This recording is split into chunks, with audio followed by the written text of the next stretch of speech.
How's about I tell you a story before bed, eh, Charles? Born in the year of our Lord, 1800, John Brown was raised by two lovely, slavery-hating parents. Drilled into his head since he was but a wee chap was the burning abhorrence of slavery.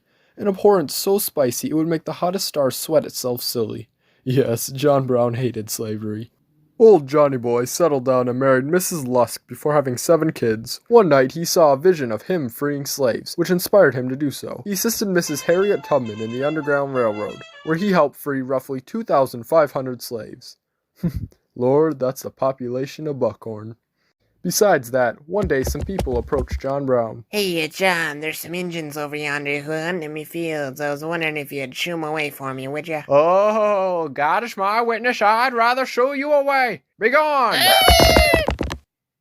John Brown's wife and a couple of kids died, forcing John to remarry. With his new wife, Mary Ann, he had a baker's dozen, making his total kid count 20. Lord, after 20 kids, I reckon I need something to smoke. How about this ham, dear? Perfect. Yes, John Brown was a good cook. But other than that ham, something else was smoking in the distance, and it had to do with that pesky Kansas-Nebraska Act. So, around the time John Brown was living in an all-black community, news began to spread of a civil war in Kansas. We need a striking pose, John. Something that makes you stand out for ages, okay? Augustus, my boy, I've got to get going. High five, for all time's sake. Wait, hold it right there.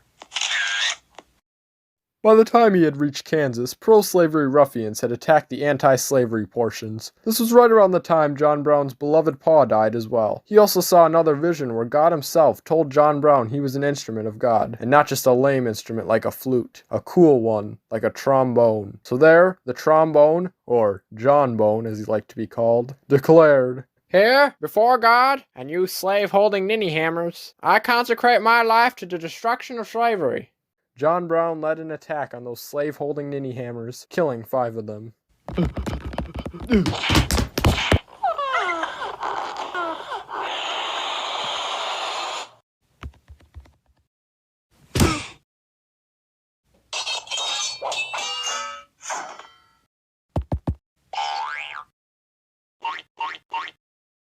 Whoosh.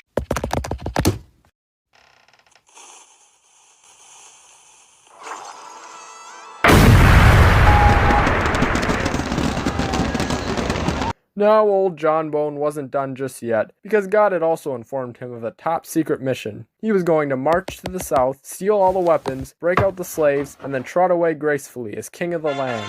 So, in his dream journal one night, John Brown wrote a constitution, or, as he called it, a Johnstitution. He led a troop of over 20 men to the federal arsenal where they stole all the weapons. Then they marched down to Harper's Ferry and attacked. Unfortunately, John Brown just kind of forgot about the fact that people can fight back, so he and his men were chased and cornered into the Armory's engine house. It was there John Brown decided he was going to be a martyr. John Brown, come out. No. Please?